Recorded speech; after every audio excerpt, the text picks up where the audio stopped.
In his mid-90s, Clint Eastwood speaks with a calm clarity earned through decades of life, work, and reflection, finally sharing his honest thoughts about his longtime colleague and friend, James Garner. Time has stripped away rivalry and ego, leaving only respect and understanding. Eastwood no longer speaks as a competing star or industry force, but as a witness to a shared era of Hollywood that no longer exists. He reflects on Garner not as a legend frozen in memory, but as a working actor, a collaborator, and a man whose integrity shaped every room he entered. At this stage of life, Eastwood values truth over mythology, and his words carry no bitterness, only appreciation. He understands now that legacies are not built solely on roles or accolades, but on how one treats others. In honoring James Garner, Eastwood is also honoring the quiet professionalism and humanity that once defined Hollywood at its best. A childhood forged by hardship. Clint Eastwood was born Clinton Eastwood Jr. on May 31, 1930, in San Francisco, California, during the Great Depression, a period that shaped his worldview long before fame arrived. Raised in a modest household, he learned resilience, discipline, and self-reliance early in life. Stability was rare, and hard work was not optional. Though he showed early interest in athletics and drawing, his path toward acting was neither planned nor immediate. After serving in the United States Army during the Korean War era, Eastwood returned home searching for direction. Small film roles followed, not as instant success, but as opportunity earned slowly. These early years taught him patience and humility, reinforcing the belief that progress comes through persistence.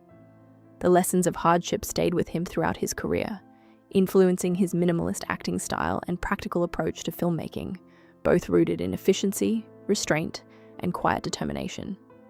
Rising through reinvention and grit, Eastwood's rise to prominence came not through spectacle, but through presence.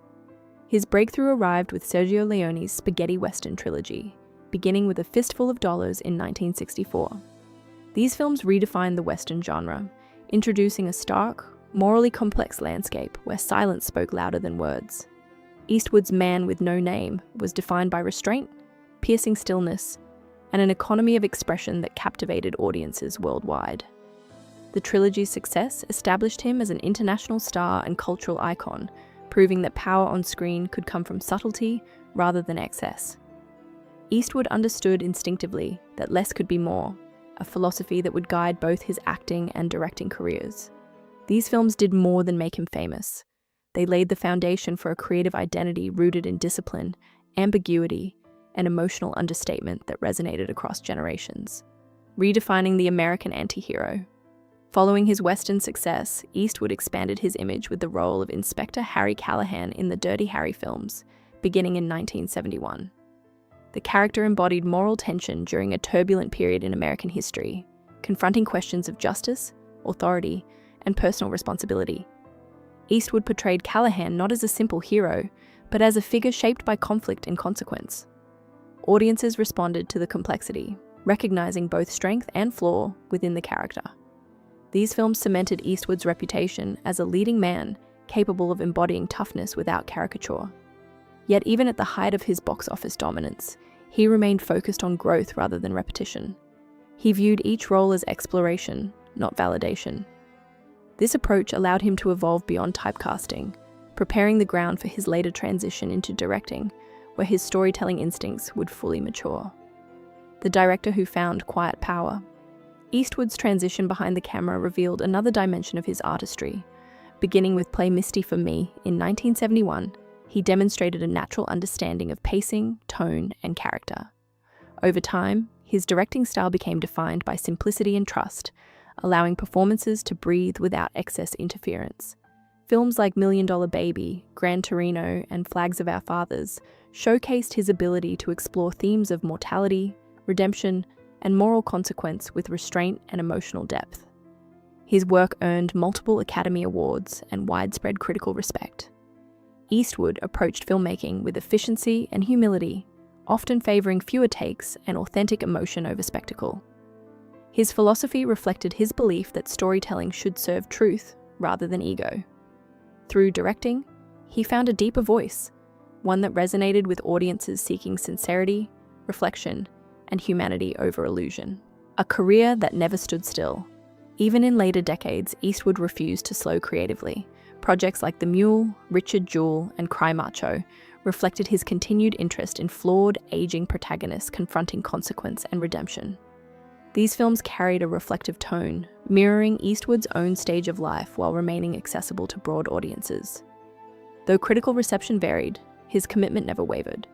He continued to tell stories grounded in realism and moral inquiry, resisting trends in favor of authenticity. Eastwood understood that relevance is not measured by novelty, but by honesty. His longevity as a filmmaker stems from his refusal to romanticize either youth or power, choosing instead to explore dignity, regret, and responsibility. In doing so, he maintained creative relevance well into his 90s, becoming a rare example of sustained artistic purpose in an industry often defined by reinvention through spectacle alone. Personal life lived away from performance. Throughout his life, Eastwood maintained a clear boundary between his professional identity and private world.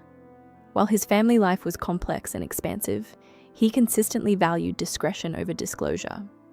Fatherhood remained an important part of his life, and many of his children went on to pursue creative paths of their own.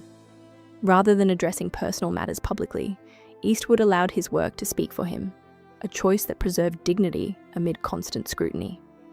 This restraint reflected his broader philosophy, that not every truth requires performance. His films often explored family, legacy, and reconciliation, suggesting that personal reflection found expression through art rather than confession. In later years, Eastwood's perspective softened, focusing less on ambition and more on gratitude. Age brought clarity, allowing him to appreciate the full arc of his life without defensiveness, acknowledging both imperfection and growth with quiet acceptance. James Garner, through Eastwood's eyes. When Clint Eastwood speaks about James Garner, his tone shifts from reflection to admiration. He describes Garner as an actor of rare balance, effortlessly charismatic, yet deeply grounded. Garner possessed a natural ease that made audiences trust him instantly, whether on television or film. Eastwood admired Garner's professionalism, his instinctive understanding of scenes, and his ability to elevate material without drawing attention to himself. Their paths crossed during a golden era of Hollywood, when craft still outweighed image. Eastwood acknowledges that creative tension existed at times, but views it now as productive rather than personal. He credits Garner with pushing others to be better, not through ego, but through example. To Eastwood, Garner represented a kind of actor increasingly rare, talented without arrogance, confident without pretension, and respected not only for performance, but for character. Friendship beyond the camera. Beyond professional respect, Eastwood recalls James Garner as a man of loyalty and generosity.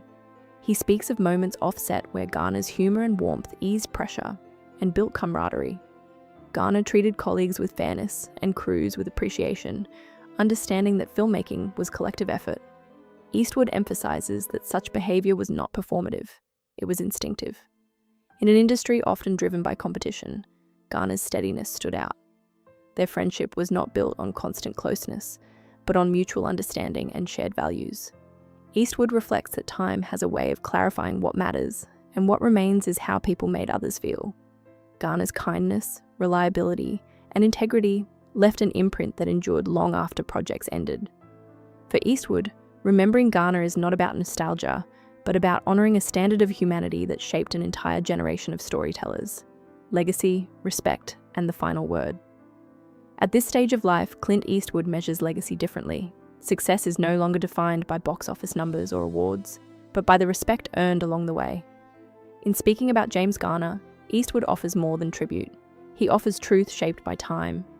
He believes Garner will be remembered not only for his performances, but for the way he carried himself with humor, honesty, and dignity.